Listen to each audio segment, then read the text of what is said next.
Good morning, everyone. Today we have a very special guest in our studio.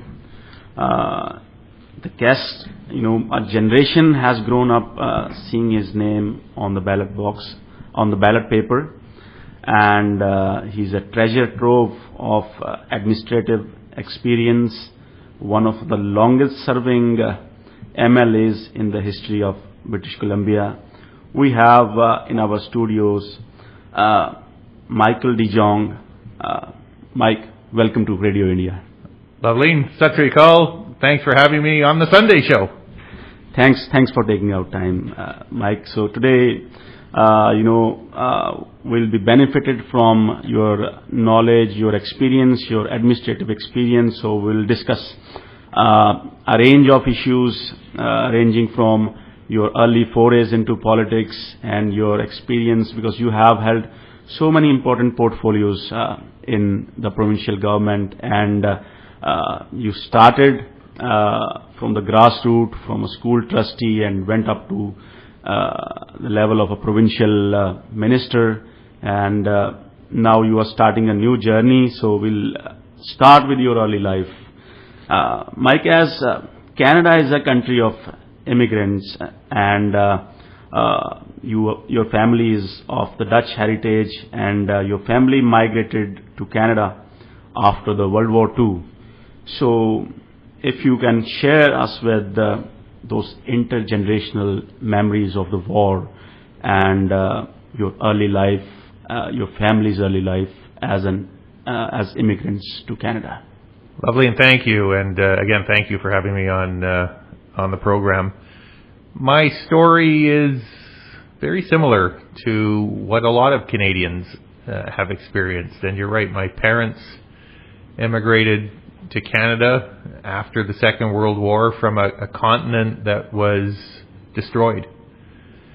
And that experience and their arrival here and their search for a better life and their experience with having lost freedom, because they grew up from ages 12 to 17 in a country that had been invaded and where freedom disappeared. And that experience, going hungry, very much influenced my brothers and sisters and I. We were taught about the importance of freedom. We were taught about the duty we have to become involved, to vote, to protect our freedoms. And so work hard, go to school, work hard, and that's a pretty good recipe for success. It was for my family, it was for me. And so that immigrant experience that so many of your listeners on this program, they're all different. Everyone is different. Everyone's experience is different. But the challenge associated with coming to a new country, as you did not so long ago, is very real. You have shared a very important point, since we are seeing conflict in Europe again. So it becomes very important, and it's important to defend our freedoms and those of our allies. So Michael, how was life as a teenager at the district of Matsqui farm, and how did the farm life shape your experiences and your early life? It's very idyllic. I mean, I look back on my young life growing up on a small farm. We didn't survive on the basis of the farm, but all the kids had chores. I think it's an ideal, that agrarian, agricultural background, again, that many of your listeners know firsthand. It teaches you about work, teaches you about responsibility, teaches you about the need to contribute. So, but at the same time, it's a great place to grow up and have fun. And I was lucky. My parents encouraged all of us to play sports. In my case, ice hockey. So I spent a lot of time doing that. And my parents were also very strict about working hard at school, because they correctly saw an education as the recipe to future success. So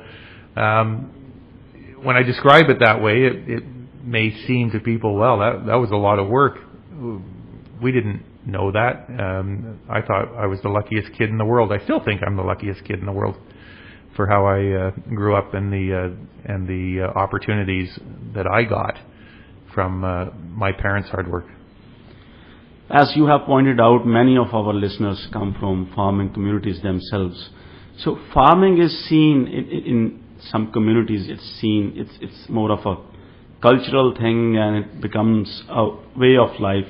So how did your farming background shape your experiences, and when you became an administrator, did that affect that decision-making process somehow, your own experiences? Well, it shapes you in ways that you don't even appreciate.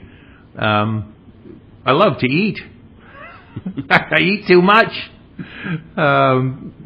But you were talking about the perception one has of farming, and sometimes people in the city can almost have a negative view. What they don't realize is the level of responsibility that falls on the shoulders of someone raising animals or growing food or both. Because you are obliged to take into account the weather. You are obliged to take into account things that are beyond your control, like the weather. And if things go badly, something you can't control the price of your product in many cases. You can't control the nature of the crop. I mean, you look, many of my neighbors, friends, constituents grow blueberries. Not so many raspberries anymore, but they're in the food production, agri-food sector. And some years are good. We hope this year will be a good crop and a good price. The crop was pretty good. Some years, good crop, bad price. Some years, bad price, good crop. So the pressures associated with that, I think it makes you cautious. Cautious about how you spend your money. And it makes you understand that there are things that are beyond your control. So you better work hard at the things within your control. And it leads to, I think, a certain kind of discipline that I see as a good thing. We'll come to that fiscal discipline that you have just pointed to. It has been very important in your political life as a Minister of Finance and your new journey as a candidate for Federal Conservative Party for the nomination candidate. And you have pointed towards that fiscal discipline in that statement as well. So coming to your education, Mike, what motivated you to go to a law school and get a law degree? How was that journey? How did that journey begin? I wonder if we'll back up a little bit, because when we talk about education and over the course of this discussion today, we'll talk about farming, we'll talk about the economy, we'll talk about a lot of things. I used to ask people when I was the Minister of Health here in BC, what's the most important public service that the province provides? Mm-hmm. People would say, oh, it's healthcare. I was the health minister. And I'd say, no, it's not. Healthcare is obviously very, very important. Education. Education is the key to unlocking future success and prosperity. It is the single most important asset. And, one of the things that I recall as I was, over the years, have been traveling through Punjab. We talked earlier off the air about all of these, the large centers I've been to, Amritsar, obviously, and Chandigarh, and Bathinda, and Moga, and Ludhiana, and smaller centers like Fagwara, and Garaya, and Faliwal, and Alamgir, and Chau, and even the smallest Pind. Mm-hmm. The most important building in that Pind, in that village, is the school. Mm-hmm. Because that's where futures are being created. And so in my case, my parents attached a lot of importance to that, and when I graduated from high school, I went to Ottawa to university there called Carleton University, and then immediately after that to law school at the University of Alberta in Edmonton. And I was lucky. I was lucky to have that opportunity, and enjoyed it thoroughly. The opportunity, the enjoyment that one gets from studying the law, and the importance and how lucky we are to live in a society governed by the rule of law is we're very privileged. Yes, indeed we are. And after the law degree from University of Alberta, as you pointed out, you started your own practice at the district of Matsqui. So you came back to your roots. So that journey of always coming back to your home, because if you have a law degree, you have lots of options. You have options of moving to big cities and going out with big law firms. But you came back. I think that defines you as a person. I woke up this morning. The sun came out. It always comes out. We just can't see it sometimes. And it rose from behind the same mountain I've been looking at for nearly 60 years.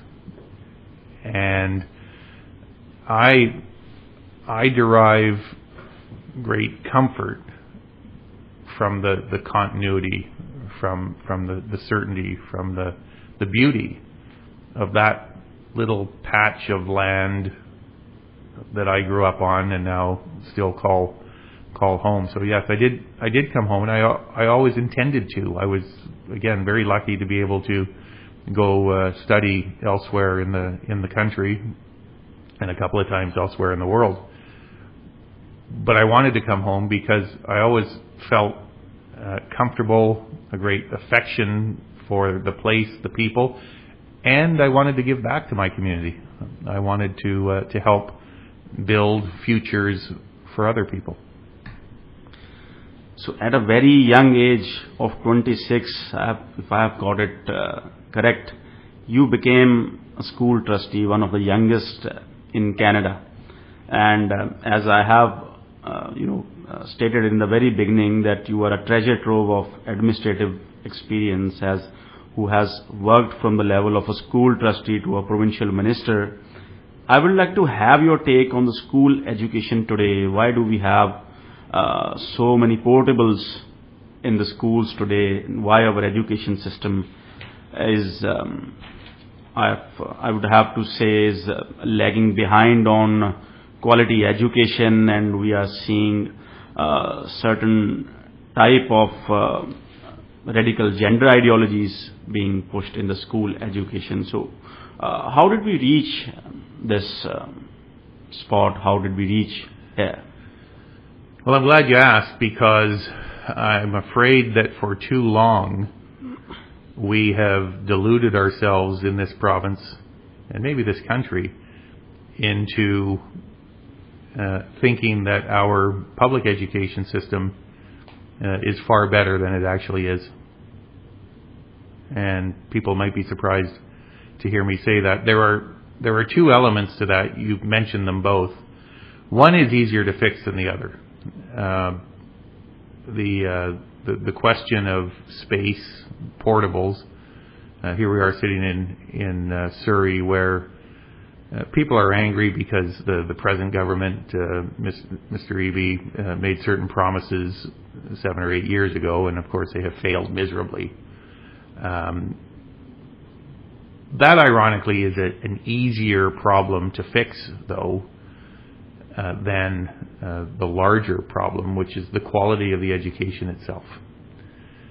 And I'm afraid I have to say that we are graduating students who are lacking in basic skills, numeracy, reading, writing, and we can pretend that is not the case, but we are doing a disservice to those students. And we are also, I'm afraid, alienating many parents who have a fundamentally central role to play in their education. And when we start to eliminate or try, as governments have been doing in the last few years, try to remove parents from involvement in their child's education, we are making a huge mistake.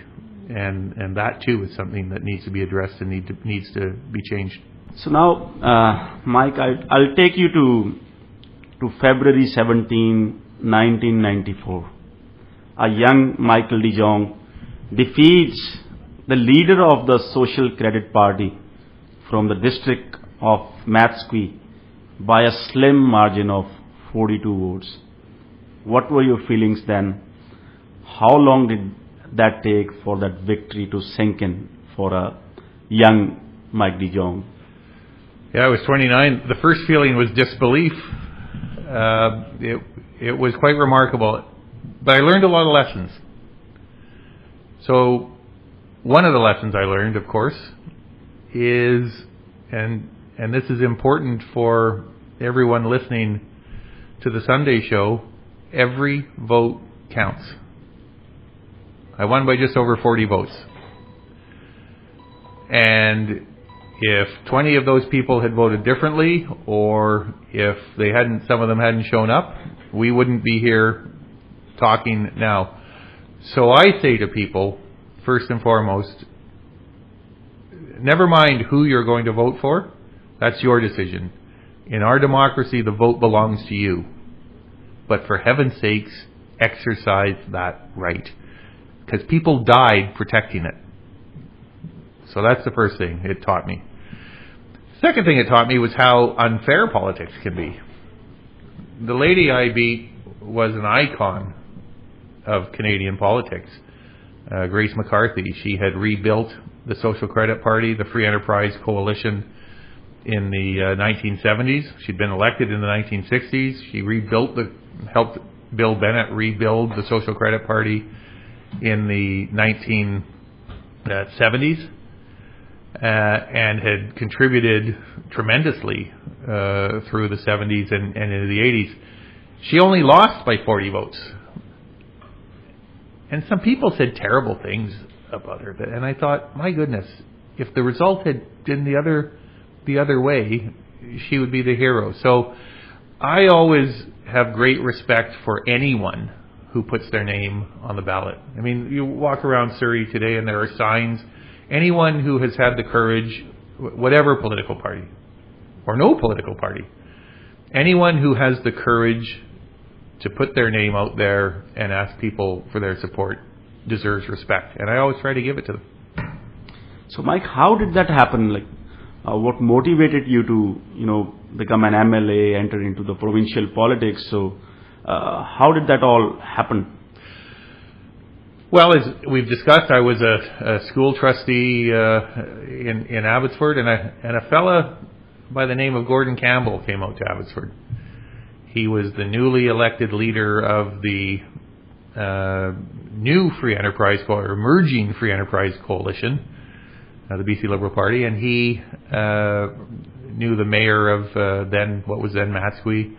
And they arranged a meeting with me, and they were looking for someone to run against Grace McCarthy, and eventually convinced me to do it. I didn't candidly harbor much thought of winning. I thought it was a stretch. I thought it was a long shot. But I enjoyed the exercise thoroughly. I knew I would learn a lot from watching Grace McCarthy, my opponent, and I did. I learned a tremendous amount. And over my subsequent 30 years, I think I've learned as much from political opponents as I have from political allies. You can learn from everyone if you watch and listen closely enough. And lo and behold, on election night, as you've said, and I will say this, and I've said it many times publicly, the South Asian community within what was then the riding of Matsqui can take a lot of the credit for that historic victory, because they were very supportive of me and have been for the past 35 years. So I'm grateful, and I've learned a lot from them over the years also. the community appreciated your courage of going against, a national icon, as you have said, and being victorious at such a young age. So with that victory started a career that has been celebrated in British Columbia in the service of the people. You had quite an eventful tenure at the opposition benches from 1994 to 2001. If I have it correct, it included an ejection from the Legislative Assembly and a lawsuit by a federal minister. What happened to that lawsuit? Oh, these things all settled actually amicably, and in that case, we became very good friends and worked together over the years. The ejection is an interesting story because it happened in the first few weeks of my arrival, and the opposition at the time was pretty inexperienced, and Gordon Campbell and I arrived on the same day. We were sworn in at the same time. He won a by-election in Vancouver, and he said to me, this opposition needs more energy. We need to hold the government to account, and I'm relying on you to do so. Of course, I was young and full of energy and took on that role very willingly. I think over the years I've grown and mellowed somewhat. I hope I have. I think I have. But in those early days, people talk about, they look at the Legislative Assembly today and talk about the nature of the debate. I can assure people it is a lot tamer today, a lot more civil today than it was 30 years ago. And but there are some interesting stories that go with that. You were only exercising your parliamentary privilege. And so was the Sergeant at Arms when he threw me out. So, how was the experience on the opposition benches? Like you started your career in the opposition, and you later will discuss about once when you reach to the other side. Like, if you can share your experience and your anecdotes on the opposition benches, like. Opposition plays a very important role in every democracy, holding the government to account, but also playing a constructive part in policy making. Yeah, and I'm glad you put it that way, because it is important for everyone to realize here we are 2 weeks away from a provincial election, that we will elect a government and we will elect an opposition. We may elect a third party. We'll see. And each one of those groups of people plays a fundamentally important role in protecting our democracy. The government, obviously, the cabinet, the executive branch, assume the responsibility for governing, for deciding how much taxes you're going to pay, for how those tax revenues are going to be spent. And that is a function of government, the cabinet, the premier. But it's the opposition's job, on behalf of every citizen in the province, to poke, prod, and investigate and criticize the decisions that the government is making, to ensure that the government is actually doing what they say they do, to ensure that people are getting good value. And that is important. Along the way, oppositions should, I think, from time to time, point out alternatives. They should provide some suggestions for a better way to do things. But, over the years, there have been some aggressive debates. The passion, and people have said to me, Loveleen, why, there's so much passion. People are yelling at each other. Yes, that's true. But it's because people have firm convictions. And better to yell each other in a parliament governed by rules than to be fighting with each other on the street. That's correct. And at this time, and people, I will tell you that people come to me and they have brought a class of grade 5 students, and they come during question period when tension is and the drama is particularly high, and they say, I was embarrassed the way the students looked at the way the adults were behaving, and I say to them, this is not a show for 10-year-olds. This is serious business, talking about people's freedoms, talking about what they can do with their land, talking about how we're going to protect the environment, talking about public safety at a time when people feel like they're being extorted, talking about the availability of drugs at a time when we see what's happening on our street. These are serious issues, and it's important that our elected representatives have an opportunity and a place to give expression to that passion on the government side, but also on the opposition side. You have touched upon certain very important issues which are related to the governance, and I'll take the discussion towards those points. After the eventful journey in the opposition, you became the part of the BC government in 2001. You continue to occupy important offices till 2017. You have served as Minister of Health, Minister of Public Safety, Minister of Finance, among other important portfolios. And now we'll tap into your rich experience to understand the problems we face today. First of all, in the health sector, we discussed about the schooling. Why is our public health system under such a crisis? And crisis is the right word. I defy you to find anyone who will stand up and say that they are satisfied with the state of our public health care situation right now. I know as Canadians, we are all understandably proud and want to ensure that we have a healthcare system where you get the service you require, the medical treatment you require, irrespective of how much money you earn. That is a fundamental tenet, and one that as Canadians we will always want to protect. But right now we're not achieving that. When people are waiting for 12 or 16 hours in an emergency room, and that's in an emergency room that's open, because around this province, people in towns go to their emergency room and there's a sign there that says, we're closed. That's not acceptable. And it's getting worse. It's not getting better, it's getting worse. At a time, and I'll use one example, when we have literally thousands of properly trained physicians, and they may have been trained elsewhere in the world at very reputable international medical schools, and we won't let them work here. And that's not just illogical.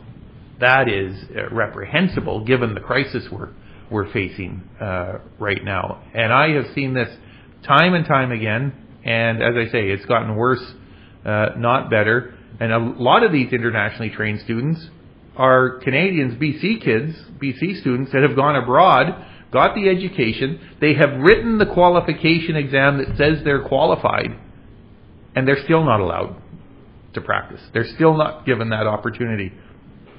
More than half of our families, what do we got? Over 1 million families in this province don't have a family physician. And I meet people all the time. They don't know where to go. They need a form filled out. And so, I mean, I'm not here to debate the coming provincial election. I've retired from that. But when I hear someone say, well, we're going to eliminate the need to get a doctor's note. Well, yeah, because no one can go see their doctor. That's why that's happening. Because most people don't have a doctor. And that's unacceptable. So, how do you see this crisis coming to the possible solutions? Do you see this problem, at the provincial level, or do we need, a widespread federal solution to this problem, something from coast to coast? Well, first of all, I think we need to recognize that the solution doesn't lie exclusively in simply spending more money. I'm not here to rehash days gone by, but when I hear politicians talk about healthcare cuts under the previous government, I throw up.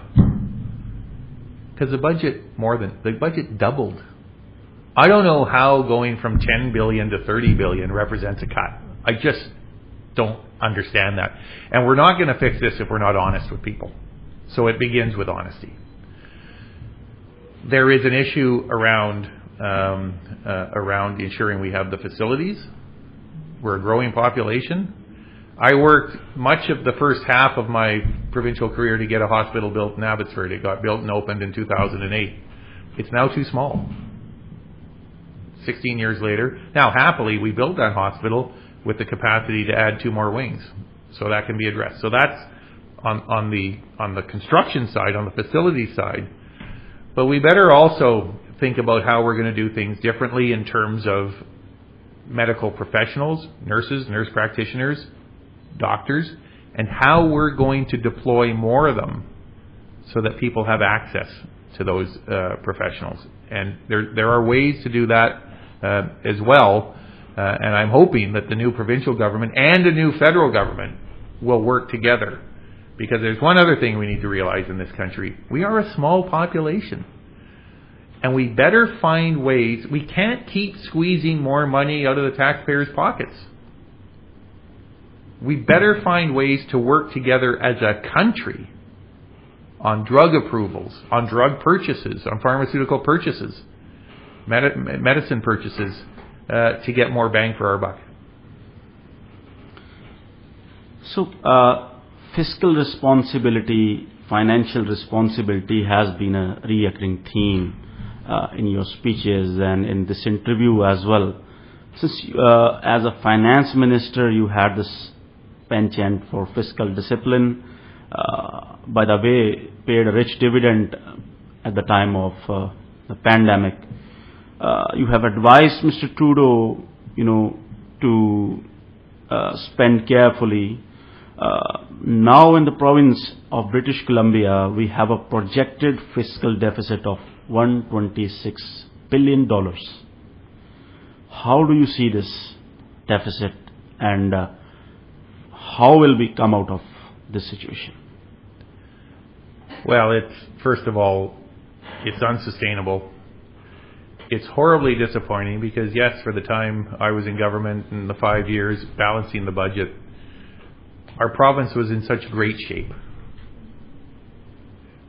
And by the way, someone asked me the other day, what are you proudest of your time in government? And I think I surprised them because you know what I'm proudest of?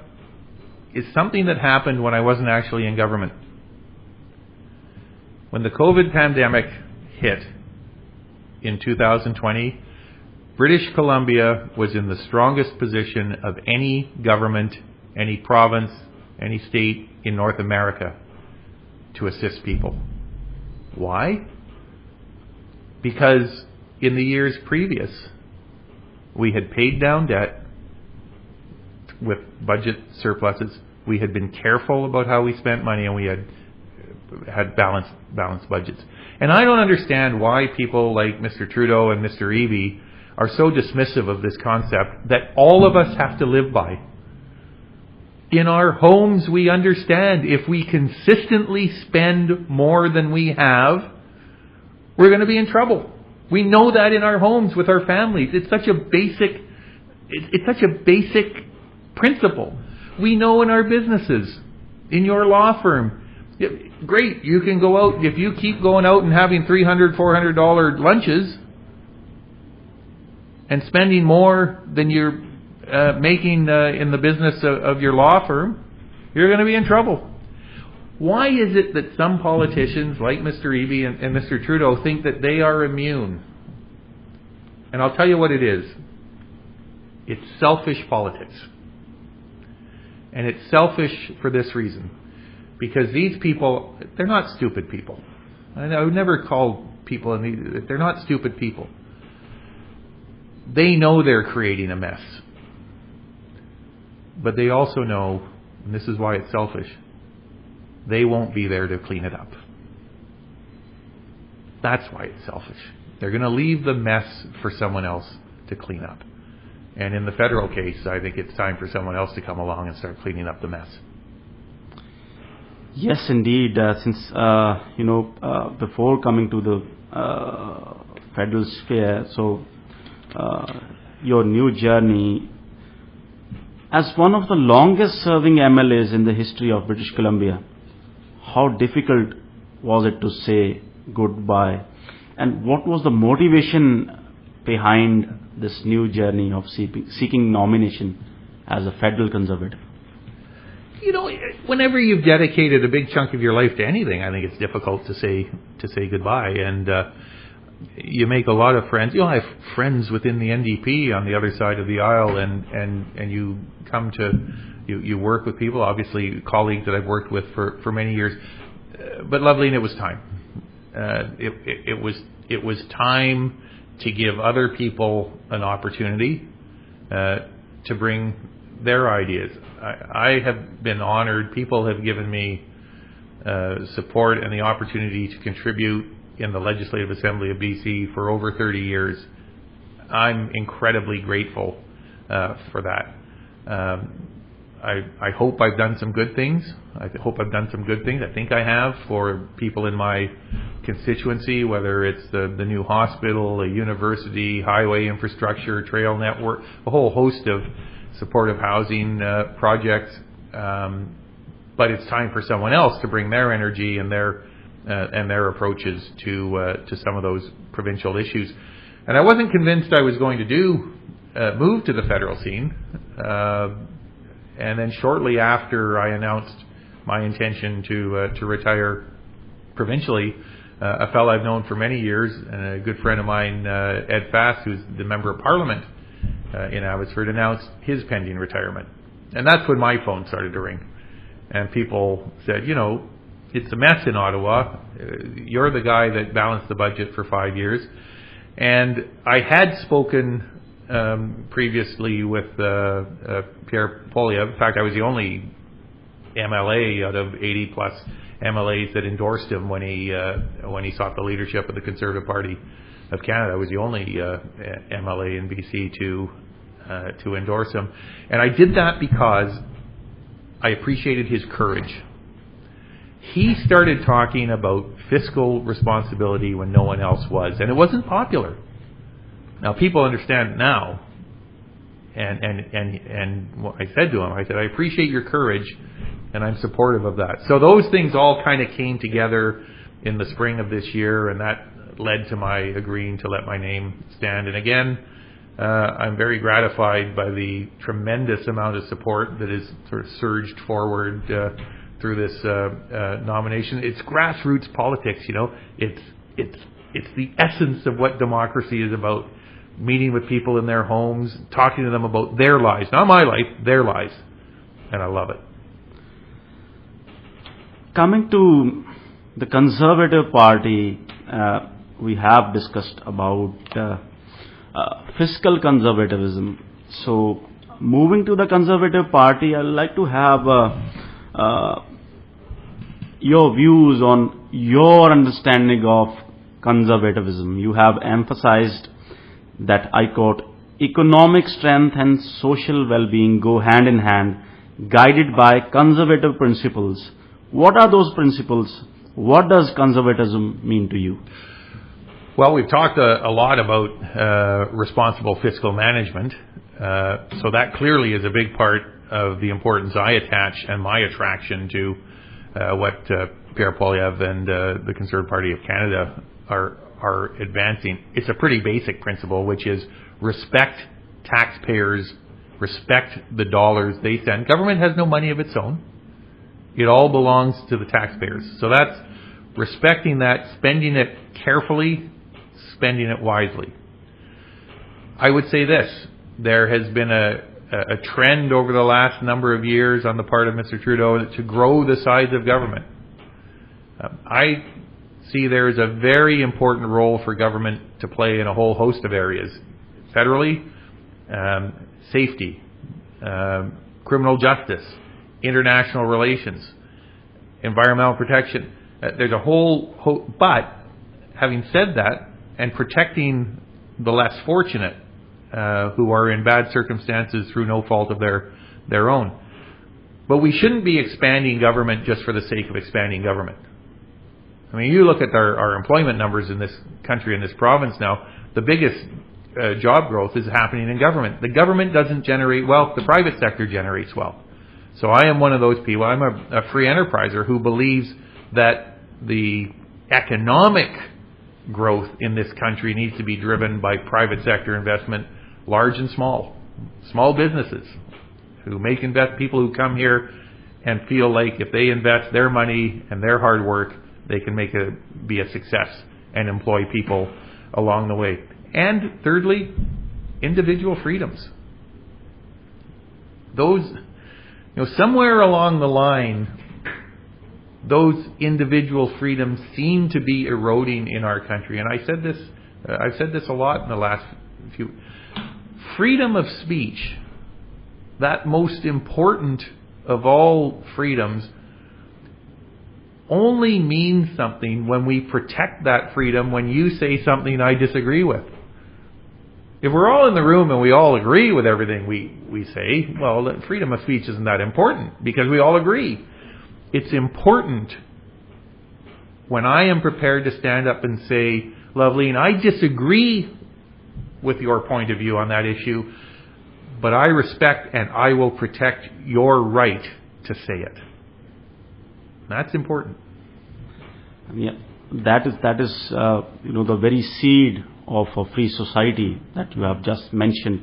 So along with the economic sense of conservatism, do today's conservatives stand for social conservatism as well?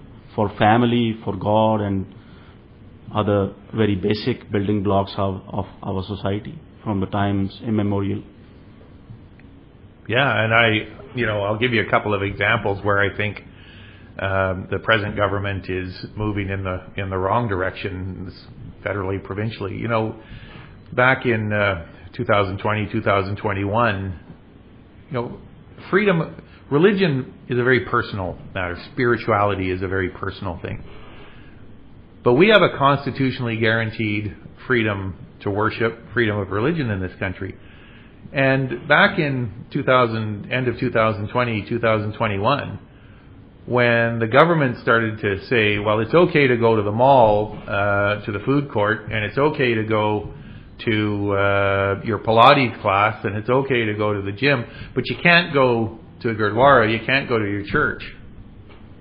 I said, well, that's not right. Those other things are important. God knows I admire people that go to Pilates, but it's not a constitutionally protected right.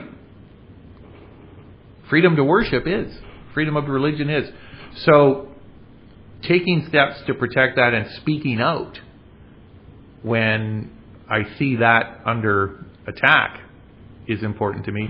And the other trend I see, and it's not the first time, in this cycle in politics between, the left and the right, the left seems to always want to impose itself and try to replace parents as the primary caregiver for children, as if the government can do a better job.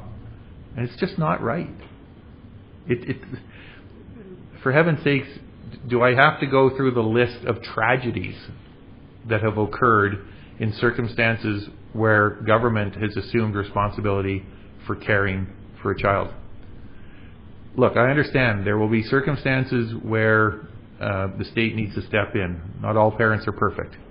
And when children are in danger, the government needs to step in. But those happily are the minority of cases. And governments need to support parents in raising their kids, not try to replace them. Now, Mike, before I let you go, I'll like to touch upon a few last concluding things. So if you can please state I know you have served your community for 3 decades. Since you are now intending to serve the community in a new capacity. So if you can state your vision for the people of Abbotsford, South Langley and Canada at large. So the first thing I would thank you, Loveleen, and thank you for the opportunity to be here. I always say this, nominations, elections, they're an exercise in hiring. The people are the boss. I'm the worker. I'm the servant. And I'm asking people to hire me. For the last 35 years, they have. And I'm grateful for that. And I've done my best to work for them. What do I see? What do I hope to see? I hope to live in a community where people feel safe. I don't think they do right now. They're worried about extortion. I want to live in a community where people with substance abuse can get the treatment they need, not more free drugs. It's been an absolute failure, this experiment with free drug. And if I hear this expression, safe drugs, one more time, I'm going to throw up. There's no such thing as safe heroin, safe crystal meth, safe cocaine. None of it's safe. That's what we call common sense. That's what we call common sense. I want to live in a country and in a community where people have an opportunity to get a proper education and there's jobs for them because people are investing. And we're seeing that slide off the table. And I want to live in a country that is respected around the world the way we used to be as Canadians. And we don't see that anymore. It was only 10 years ago that the phrase we heard, the world needs more Canadas. No one says that anymore. We're not a reliable ally. We're not taken seriously. Now we can change that. And that's the last thing I want to say is despite what people might hear as a certain degree of negativity, we live in the greatest country in the world. And we can fix these things. We're a relatively small population blessed with an abundance of resources, a caring population, and we can capitalize on all of that to create a bright future for everyone. And I think we will. I'm an optimist. Yes, concluding that on that note, we are a great country with abundance of resources and a promise. So, and Mike, on the parting note, and we hope that the Miata is now heading towards Ottawa and it's parked at the Parliament Hill. All 560,000 kilometers. By the time we get there, it'll be 600,000, but we'll see. We'll see. Thank you, Mike, for taking out time and sharing your thoughts with our listeners today. We hope to have you back soon. A great pleasure. That's what we called all your listeners. Thanks, lovely. Thank you.